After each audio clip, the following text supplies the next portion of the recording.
오늘 우리에게 주시는 하나님의 말씀은 다니엘 11장 40절부터 12장 4절까지 말씀입니다. 구약 성경 1254쪽에 있습니다. 하나님의 말씀을 받들어 읽겠습니다.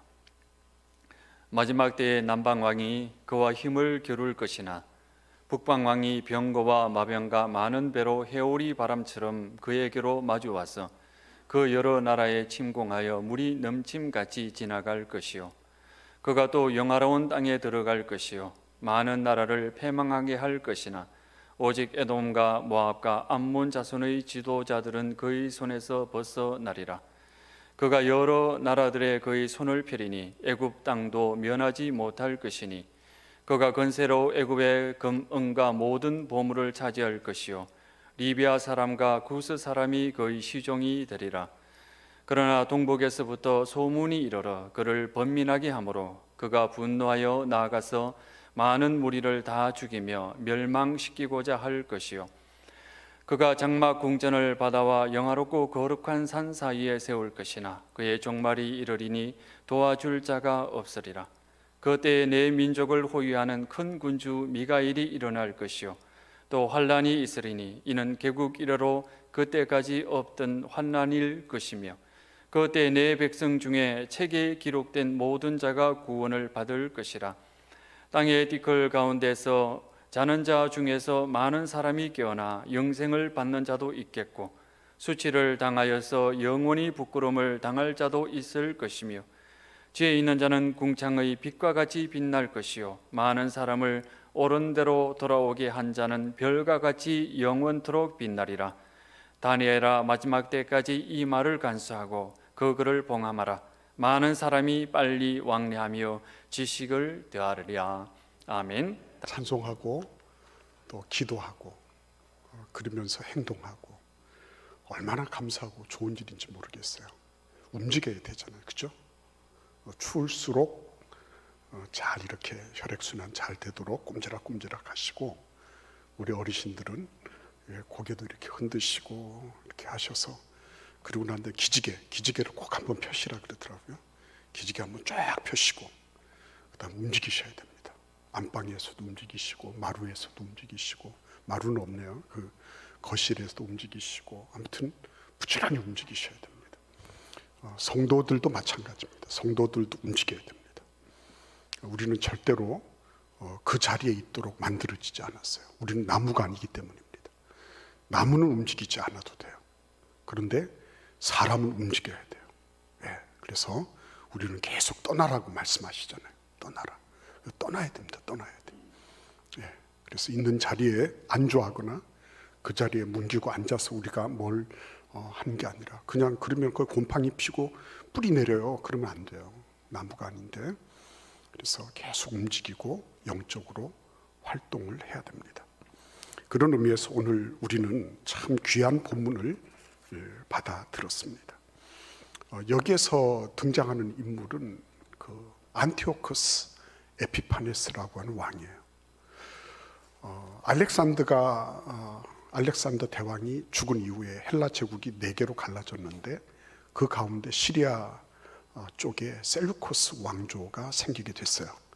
그 셀루코스 왕조의 8번째 왕이 안티오코스 4세라는 그런 왕입니다. 이 왕은 아주 대단한 사람이었어요. 오늘 그 본문 말씀에 45절까지 계속 연결되고 있는 게 이 안티오코스 4세에 대한 얘기예요. 이 사람이 엄청난 능력을 지닌 사람이죠. 한마디로 얘기하면 자기 마음대로 행하고 스스로 높여서 모든 신보다 뛰어나고 그리고 무엇보다도 자기의 통제권과 자기의 통치권을 확립하기 위해서 무소불위의 권력을 행사했던 그런 왕이었습니다. 그런데 이 왕이 어떻게 되느냐? 우리 45절 말씀을 보실까요? 다니엘서 11장 45절을 보십시오. 핸드폰에 성경이 있는 분들은 핸드폰을 보시기를 바랍니다. 같이 보시면 읽어볼까요? 그가 장막 궁전을 바다와 영화롭고 거룩한 산 사이에 세울 것이나 그의 종말이 이르리니 도와줄 자가 없으리라. 여러분, 이건 굉장히 중요한 말씀이죠. 이 사람이 엄청난 권력과 그리고 통치권을 가지고 있었음에도 불구하고 뭐가 이른다고요?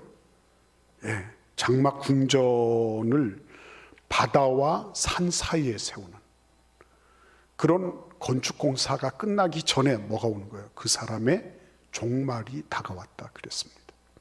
그의 종말이라고 원어에 아주 굵고 확실하게 적어놨어요. 그의 종말.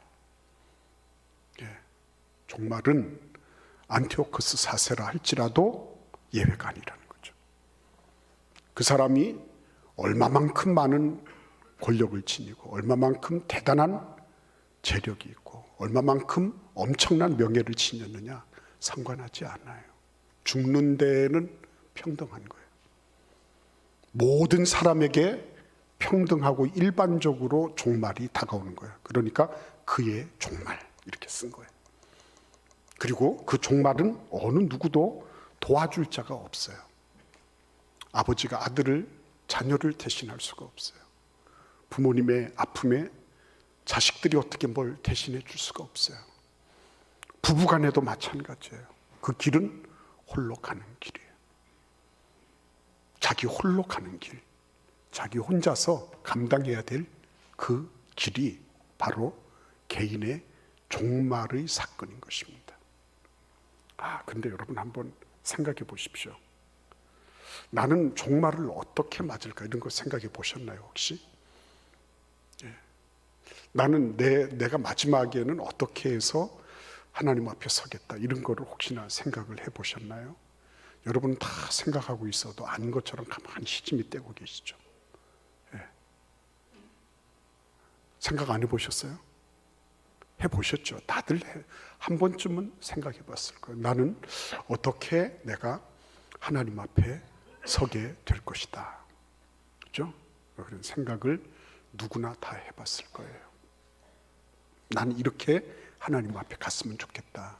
난 이 세상을 마지막 내 호흡을 마지막으로 할 때 나는 이렇게 했으면 좋겠다. 이런 생각들을 다들 가지고 계실 겁니다. 근데 여러분, 그때 꼭 우리가 반추하고 그때가 오기 전에 미리 준비해야 될 일이 있다는 것. 이게 오늘 본문 말씀에 대한 주제예요. 설교 주제입니다. 뭘 준비해야 될까요? 우리 같이 한번 12장 1절 말씀을 읽어보도록 하겠습니다.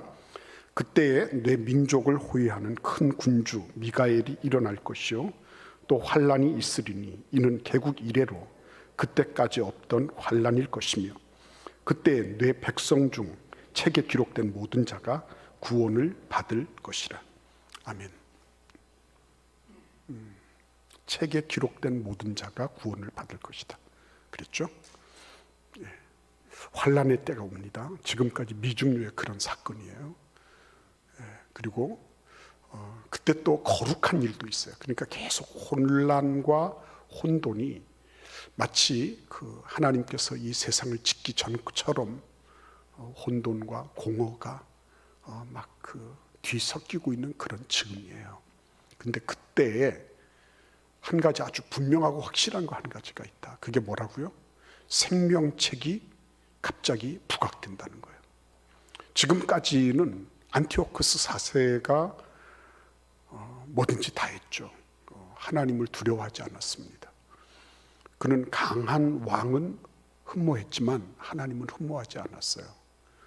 크고 강하게 되는 것은 그가 원했지만은 하나님을 의지하는 법은 몰랐습니다. 그래서 예루살렘 성전에 난입해서 그곳에서 돼지로다가 제사를 지내고 돼지 피를 뿌리고 사람의 인분을 막 끼얹고 하는 이런 말도 안 되는 일들을 저질렀어요. 한 달에 한 번씩 25일이 되면 자기 생일날 돼지 떼가리 놓고 고사 지내는 것처럼 예루살렘 성전 그 거룩한 곳에서 그런 일들을 일삼았던 사람이 안티오코스 4세예요. 근데 이 사람이 생명책에 기록됐을까요? 안 됐을 거예요. 왜 안 됐을까요? 왜? 그런 무도한 짓을 막 했기 때문에. 맞아요. 무도한 짓을 하게 된 이유가 어디 있죠? 예수님이 안 계시니까. 물론 그때는 예수님이 아직 오시지 않았어요. BC 160년 경전이에요. 그러나 그의 마음속에 하나님 안 계신 거죠. 하나님 안 계신 겁니다. 하나님이 계시지 않으니까 무례하게 함부로 그런 있을 수 없는 그런 신성 모독을 그는 마음대로 했어요. 근데 여러분, 생명책에 기록된다는 건 뭘 의미하는 거예요? 요한복음 1장 12절이 생각나지 않습니까? 영접하는 자, 곧 그 이름을 믿는 자들에게는 하나님의 자녀가 되는 권세를 주셨으니. 영접하는 거죠. 누구를? 예수 그리스도를 영접하는 겁니다. 무엇으로 영접하는 거예요? 우리 집 문지기로 영접을 하는 겁니까? 내가 원하는 무엇을 하도록 지니처럼 비벼가지고 뭐 해라 그러면 딱 하는 존재로 모시는 겁니까? 뭘로 모시는 거죠? 주님으로 모시는 거죠. 주님으로. 예수님이 주님으로 모셔져 있는 사람, 생명책에 기록된 사람. 교회 안에서 교회 나오면은 다 생명책에 기록됐을까요? 교회 나오면 무조건 다 생명책에 기록될까요? 그럴 수 있지만 안 그럴 수도 있죠. 왜? 그가 교회는 다니지만 예수 그리스도를 주로 인정하지 않을 수 있어요. 그런 사람을 교회 안에 불신자라 그럽니다. 그는 직분도 하고요, 여러 가지 봉사활동도 하고요, 여러 가지 모든 것들은 다 해요. 그러나 그 중심에 예수님이 주님이 아니세요. 예수님이 주님이 되 계시면 무슨 일이 생기죠? 생명책에 기록된 사람들의 특징이 뭡니까? 모든 결정권이 예수님께 우선적으로 가 있는 거죠. 그분이 결정하시죠. 내가 결정하는 게 아니죠. 생명책에 기록된 사람들의 특징은 예수님의 주님 되심을 인정하는 사람들이에요. 그래서 그것 때문에 자신의 것들을 부인할 줄 아는 사람이에요. 이런 거 얘기하면 인기 없어요. 이렇게 얘기를 하면 목사님 꼭 그렇게 해야 됩니까? 우리를 왜 그렇게 불편하게 하십니까? 그래요. 근데 진리는 원래 우리를 불편하게 하잖아요. 성경책 읽으면서 여러분들이 안전하다 느낀 적이 많이 계십니까? 성경을 읽으면 읽을수록, 진리를 알면 알수록 내 자신이 불안해지지 않습니까? 두려워지지 않던가요? 하나님 앞에 내가 이게 옳은지 안 옳은지 이런 부분에 대해서 자꾸만 보게 되니까 그런 부분들이. 그래서 성경은 위험천만한 책이라 그럽니다. 위험천만한 책. 나의 삶을 근본적으로 뒤집어 놓고 내 삶의 잘못된 여러 가지 것들을 다 쳐내니까 이게 위험천만하지 않을 수가 없는 거예요. 인생의 모든 것들이 다 잘한다 그냥 다 귀전에 대고 속살거리는 그런 소리로 가득 차 있고, 네가 하나님이라는 거 아니에요. 안티오코스 4세의 별명이 에피파네스예요. 에피파네스라는 말은 현현자, 현현.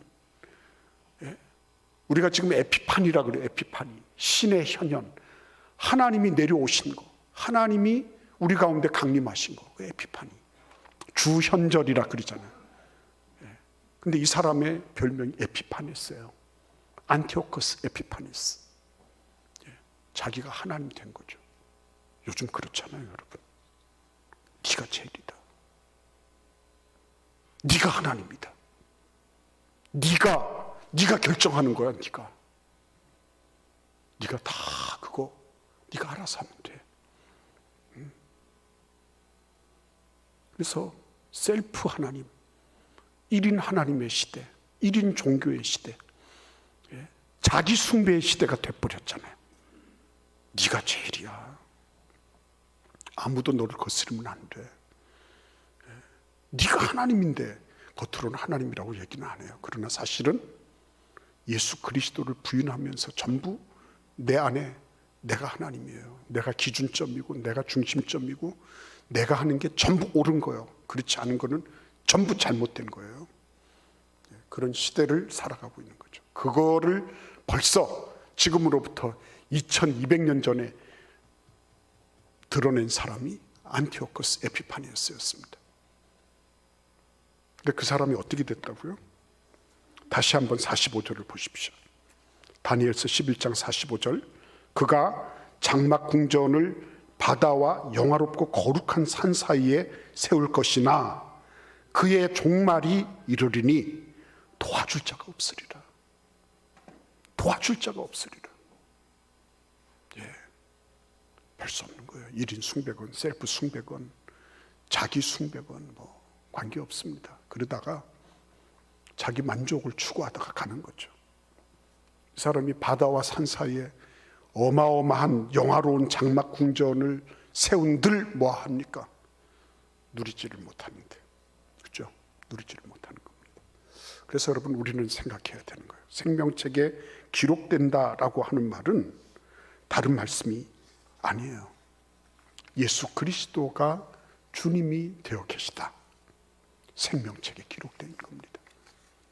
생명책에 기록된 사람. 예수님이 나의 모든 것에 주님이 되어 계시다. 내 모든 최종 결정자가 되신다. 결정권자가 되신다. 그분이 나의 모든 삶의 인도자가 되신다. 나는 겸손히 그분의 뒤를 따르면 된다. 이거를 인정하고 그것을 행하는 사람, 그 사람 생명책에 기록된 사람이에요. 그러면 또 이렇게 말씀하시는 분이 있어요. 주여 주여 하는 자마다 다 주의 이름을 부르면 구원받는다면요. 맞아요. 맞습니다.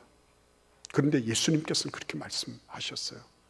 주여 주여 하는 자마다 다 천국 들어가는 게 아니다. 앞에서 주여 주여 하고 뒤에서 주여 주여가 뭐가 달라요?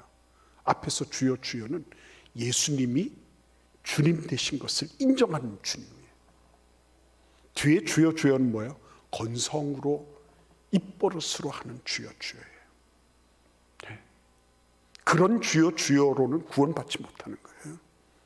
그거는 연극하면서도 주여 주여 하잖아요. 옛날에 우리 학교 다닐 때 아멘 그러면 라멘 그러고 애들이 다들 기도하라 그러면 다 기도하는 것처럼 보여요. 근데 실제는 기도하는 게 아니에요. 실제는 겉으로는 주님을 섬긴다 그래요. 그러나 속에는 내가 가득 차 있어요.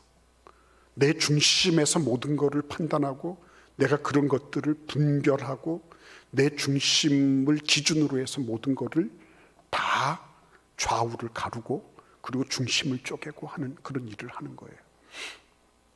그래서 여러분, 생명책에 기록됐다는 얘기는 단순하게 천국에 잉크를 묻혀가지고 이름을 이렇게 썼다 이런 말씀이 아니에요. 그가 이 땅에서 예수 그리스도의 뜻을 따라 그분의 인도하심 속에 온전히 들여져서 그분의 통치를 받고 그분의 인도하심을 받고 있는 거예요. 그분은 생명책에 기록된 사람입니다. 한 번은 예수님께서 70명이나 되는 제자들을 2명씩 짝지어서 35군데 고을로 보내셨어요. 이 사람들이요, 막 갔다가 돌아오면서 막 사기가 충천해져 있는 거예요. 왜 그러냐니까 막 귀신들이 하늘에서 뚝뚝뚝뚝 떨어지는 것을 봤다는 겁니다. 근데 누가복음 10장 18절에서 20절까지 보시면 예수님이 이렇게 말씀하세요. 귀신들이 너희에게 항복하는 것으로 기뻐하지 말고 너희 이름이 하늘에 기록된 것으로 기뻐하라. 이렇게 말씀하시는 거예요. 너희 이름이 하늘에 기록된 것으로 기뻐해라. 여러분, 우리들의 삶 속에 우리가 마지막 날 마지막의 임종을 보면서 야, 정말 내 이름이 하나님께서 나를 기억하시고 내 이름을 생명책에 적어주신 그 어마어마한 일들이 벌어졌다. 내가 그냥 마지막을 그냥 어떻게 천국 가나 못 가나, 하나님이 계신가 안 계신가, 내가 이래가지고 구원 받을까 못 받을까, 이런 정도를 얘기하는 게 아니고요. 확신이라는 거는 내가 진리대로 살아보면 확신이 오는 거예요. 진리대로 안 사니까 확신인지 아닌지 내가 이거를 자꾸만 가늠해 보는 거죠. 근데 진리대로 살면 이것이 하나님께로부터 왔는지 스스로 말하는 것인지 알 수 있다 말씀하신 것처럼요. 진리로 살아가기로 작정하고 진리대로 순종하면, 그러면 그때 하나님께서는 증거를 나타내 보이시는 거예요. 나의 계명을 가지고 지키는 자라야 나를 사랑하는 자, 나를 사랑하는 자는 내 아버지께 사랑을 받을 것이요 나도 그에게 나를 나타내리라. 그렇죠? 그에게 나를 나타내신다 그랬어요. 예. 여러분 주님 앞에 딱 마음 먹고 주님, 내가 주님 중심으로 살겠습니다. 말씀의 진리를 따라 살겠습니다 하는 순간 확신과 믿음이 올 뿐만 아니라 하나님께서 내 삶 속에 내가 생명책에 기록되어 있는 사람이구나. 내가 함부로 살도록, 내가 내 마음대로 살도록 프로그래밍된 그런 존재가 아니라 하나님의 거룩한 뜻을 이행하라고 이 땅에 보내진 하나님의 일꾼이구나. 그거 알게 되는 거예요. 그러니까 생명책에 기록되어 있다는 것이 단순하게 잉크로 이렇게 뭘 몇 자 적었다 이런 얘기가 아닌 것입니다. 내가 진리를 살아보면 그러면 그 확신과 믿음이 더 강해지는 거예요. 그리고 확신과 믿음이 더 강해지면 강해질수록 내가 그분 따라 살고 싶은 거예요. 이게 서로 선순환을 하는 것입니다.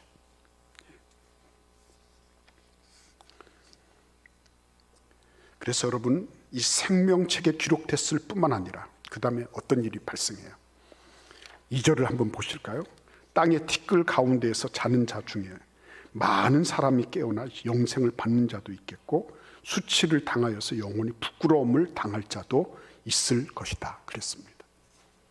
이때는 뭐가 있는 거예요? 부활이 있는 거죠. 죽은 자들의 부활. 티끌 가운데 다 자고 있으니까 일반적으로 모든 사람이 다 똑같은 것처럼 보여요. 그러나 안 그렇다는 것입니다. 뭐가 안 그런 거예요? 영생과 영벌의 아주 확연한 구별이 일어나는 시점이 어느 시점이에요? 이때라고 말씀하시는 거예요. 다 똑같은 것 같지만 같지 않아요, 여러분. 다 비슷한 것처럼 보이죠. 안 그래요? 하나님은 참 하나님이세요. 세밀하게 감찰하십니다.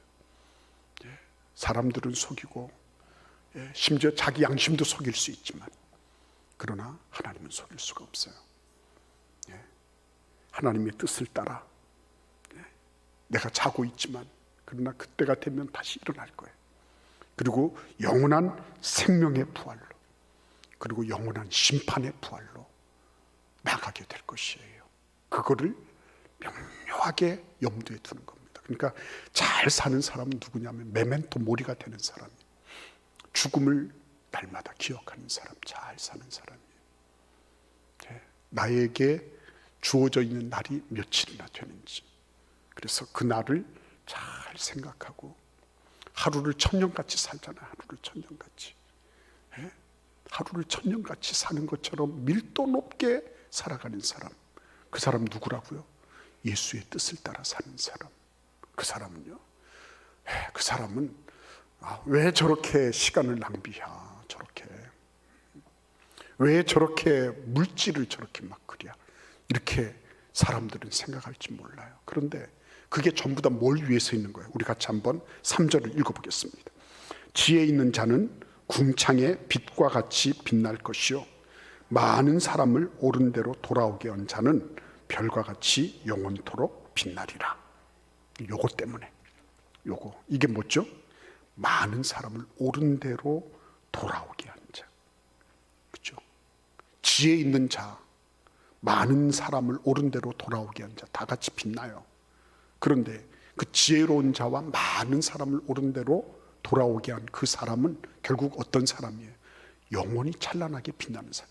구원을 받을 것인가 말 것인가 이런 거 커트라인을 놓고 왔다 갔다 하는 그런 존재가 아니라요. 이 사람은 영원히 찬란하게 빛나는 그런 삶을 사는 거. 영원히 찬란한 삶을 사는 사람. 그 사람이 누구라고요? 많은 사람을 옳은 대로 돌아오게 한 그 사람이에요. 왜 이 사람이 그렇게 중요하죠? 하나님이 그렇게 하셨으니까. 하나님이 어떻게 하셨어요? 그의 아들을 이 땅에 보내셔서 많은 사람을 진리 가운데로 돌아오도록 끊어져 버린 진리의 가교를 예수 그리스도께서 다시 연결시켜 주시도록. 그래서 어떻게 하셨어요? 당신의 피로 끊어질 수밖에 없었던 하나님과의 관계를 당신의 피로 다 씻으시고, 그래서 우리로 하여금 하나님과의 연결성을 다시 회복하게 하시고, 그래서 예수 그리스도의 그 피의 공로를 의지하는 사람들은 누구나 예외 없이 다 하나님께로 갈 수 있도록, 다 하나님께로 구원받을 수 있도록 그의 아들 예수님이 벌써 십자가에서 그 일을 행하신 거예요. 그러니까 여러분, 그의 아들이 그렇게 하도록 하나님은 그의 아들을 이 땅에 보내셨고, 그 아드님 예수님은 십자가에 돌아가시는 것을 절대로 마다하지 않으셨어요. 왜? 많은 사람을 돌아오게 하는 일이니까. 예. 하늘나라의 모든 천군 천사들을 동원해서 예수님의 죽음을 얼마든지 막을 수 있었어요. 그러나 예수님은 그러한 천군 천사들을 동원해서 완력으로 로마 정권을 붕괴시키거나 아니면 빌라도나 종교 기득권자들을 혼내키시는 그런 일을 하지 않으셨어요. 그렇게 하면 예수님은 혼자서는 사실 수 있었지만, 그러나 많은 사람을 옳은 대로 돌아오게 할 수는 없었기 때문에, 그래서 예수님은 뭘 결정하신 거예요? 당신을 하늘의 미랄처럼 던지신 거예요. 그래서 많은 열매를 맺도록 하신 거예요. 그게 뭐예요? 지혜란 말이에요. 지혜. 그죠? 지혜. 진짜 지혜는 언제 나타나는 거예요? 예. 사람을 얻는 데서부터 나오는 겁니다. 사람을 얻는 데서. 그래서 우리의 모든 물질, 우리의 시간, 우리의 모든 지혜, 우리가 가지고 있는 모든 자원들은 결국 뭘 위해서 쓰라고 하신 거죠? 이걸 위해서 쓰라고 하신 거예요. 이걸 위해서. 예. 사람을 구원하고 사람을 옳은 대로 돌이키는 그 일을 위해서 내가 너에게 이거 주는 거야. 이거 가지고 잘 활용해. 내가 5달란트를 받았든지 2달란트를 받았든지 내가 받은 달란트 가지고 열심히 잘 활용해. 하나님은 그래서 우리에게 필요한 것들을 주신 거예요. 아유, 목사님 그거 다 내가 수고하고 그런 거지. 맞아요. 제가 거듭 말씀드리지만 내가 수고하고 애써서 내가 한 대로 다 받을 수 있다면 얼마나 좋겠어요. 그런데 그렇게 받지 못하는 사람도 많이 있다니까요. 내가 손으로 수고했다고 해서 수고한 게 그대로 다 나에게 과실로 다 떨어지더라. 예, 그렇게 되면 그건 정의로운 사회예요. 그런데 그렇게 되지 않아요. 누군가는 내 거를 앗아가고요. 누군가는 내 싹을 잘라버리고요. 누군가는 내 것도 자기 것으로 이렇게 둔갑시켜서 그거를 아주 통째로 날 것 그대로 그냥 탈취하는 그런 일들도 벌어지는 거예요. 그게 세상이에요, 여러분. 그러니까 내가 수고해서 나에게 그대로 과실로 떨어졌다, 이거는 보통 일이 아닌 것입니다. 보통 일이. 제가 우리 천국에 계신 우리 아버님한테 매우 죄송하지만 우리 아버님은 그런 줄 알았어요. 그래서 퇴직금을 중간 정산해가지고 다 받아서 지네 앞바다에다가, 그 일본에서 이제 막 이런 거 종패 이런 거 막 들여와가지고요, 그걸 꼬막을 얼마나 많이 갖다 뿌렸는지 몰라요. 그래가지고 제가 그 꼬막, 이렇게 큰 꼬막 피조개 이거 있죠, 이거 딱 한 번 먹어보고 그 다음에는 우리 집은 거덜났어요. 딱 한 번 먹어보고. 이유가 어디 있을까요? 우리 아버님은 너무 순진하셨어요. 해맑으셨어요. 그래서 그래 이거 하면 된다 그래. 정말 되는 줄 알았습니다. 아니더라고요. 세상은 만만치 않더라고요. 태풍 와가지고 가져갔죠. 남아있는 거는 또 누가 또 어떻게 해가지고 또 가져갔고. 그리고 저희는 딱 그 양동이 하나 그 꼬막 그거 한번 먹어보고 그리고 마쳤어요. 그리고는 오랜 기간 동안에 빚 갚고 빚잔치 하고 그러면서 끝났죠. 나에게 과실이 그대로 떨어진다는 건 큰 축복인 줄 알아야 돼요. 내가 한 것을 내가 그대로 받을 수 있다는 건 큰 은혜인 줄 알아야 돼요. 그래서 여러분, 오늘 이 말씀 속에서 이 많은 사람을 옳은 대로 돌아오도록 그거를 활용할 줄 알고 그러한 믿음 가운데로 내가 행할 수 있다면 그분은 축복이죠. 그분은 큰 은혜죠. 뭐를 가지고 천국 가겠어요? 이 세상에 있는 무엇을 가지고 천국에 내가 도달할 수 있겠습니까? 근데 이 많은 사람을 옳은 대로 돌아오게 한 이것은 그냥 천국에서 그냥 뭐 패스 정도 되는 이런 게 아니에요. 너 구원받았구나 이 정도가 아니에요. 찬란한 영광의 멸류관을 쓰는 어마어마한 일인 거예요, 이게. 누구 한 사람 때문에, 나 때문에 어떤 한 사람이 영원한 구원을 얻게 됐다. 이거는 이 지구상에 있는 모든 재물을 다 긁어 모으고 온 우주 만물의 모든 원소들을 다 긁어 모아서 화폐로 환산한다 해도 절대로 살 수 없는 가치를 지니는 거예요. 어린아이 하나라도 내가 정말 예수님 안에서 이 아이가 구원받았다. 놀라운 축복인 거예요. 제가 존경하는 목사님 계셔요. 그분이 43살 배기 둘째 아들을 대장암 말기로 해서 8개월 만에 천국으로 보냈습니다. 근데 제가 이제 그 전에 한번 읽은 거, 이번에 다시 인터뷰를 봤어요. 근데 그분이 그러시더라고요. 그 아이를 이제 둘째를 미국에서 국제 변호사였는데 둘째를 화장하고 나서 그 크고 호уд에 좋은 만능 스포츠 선수였는데 공부도 잘하지, 운동도 잘하지, 사람 인성 좋지, 다 어디 빼놓을 데가 없는 그 아들을 한 줌 흙으로 재로 해가지고서 딱 받아가지고 한국으로 이렇게 비행기를 타고 오면서 그렇게 하나님이 회개를 시키시더래요. 난 내 자식이 인간적으로 잘 되는 거는 기뻐했지만 영적으로 잘 되는 거에 대해서는 별 관심 없었어. 목사님이지만 내 새끼가 그래서 혹시나 하나님 데려가실지도 모르겠다 이런 생각이 들어서 전화했다는 거 아니에요. 아빠가 너를 위해서 기도하고 너 치유를 위해서 기도하지만 너 하나님 만날 준비가 돼 있니? 여러분 그런 질문들을 자녀들에게 던져보셨습니까? 너 하나님 만날 준비 돼 있니? 재수 없다고요? 아니에요. 그건 재수 없는 일이 아니에요. 잘 준비되는 건 필요한 거예요. 우리 자녀들이 영적으로 하나님을 의식하면서 그분의 나라에 설 것에 대해서 기억하고 올바르게 신앙생활 잘하도록 하는 거. 그게 부모님이 우리 자녀들을 위해서 재산을 억만금 남겨주는 것보다도 훨씬 더 가치 있는 일이에요. 믿습니까 여러분? 하나님 앞에 확신해야 돼요. 그 목사님이 그 아이가 막 로스쿨 수석으로 졸업하고 막 뿌듯해가지고 자랑스럽고 대형 교회 가서 자랑스럽고 그랬지만 정말 그 아이의 영적인 복지, 그 아이가 영적으로 성숙하게 주님과 함께 동행하는 그런 일들을 위해서 얼마나 기도했나.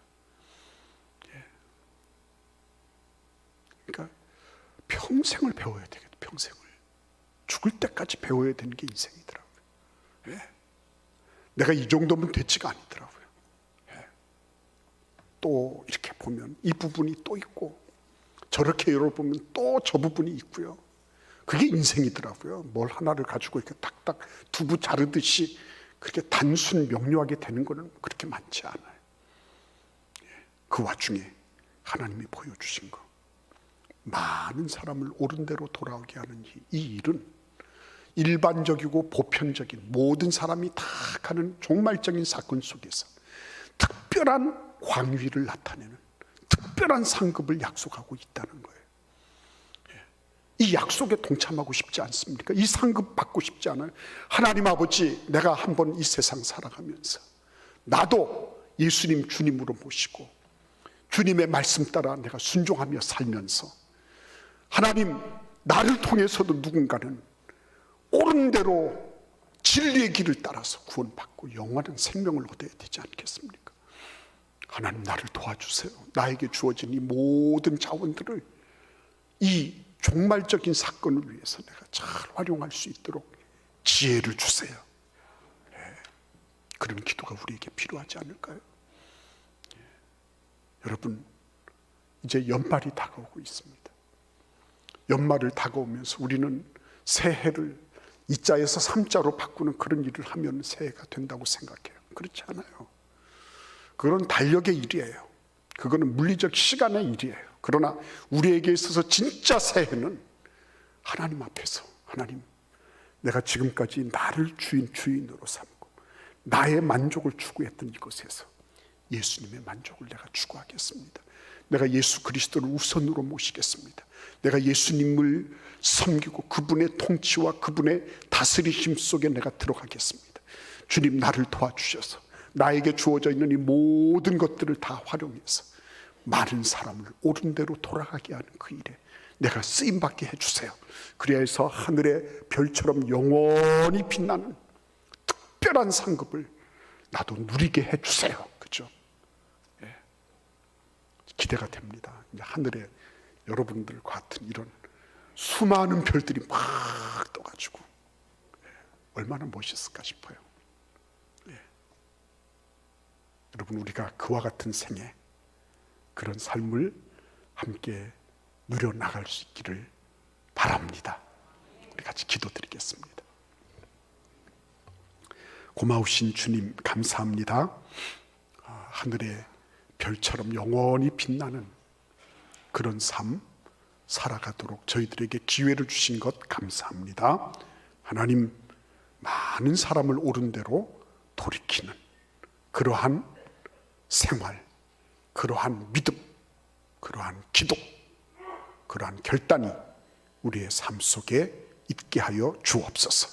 예수님의 이름으로 축복하며 기도하옵나이다. 아멘.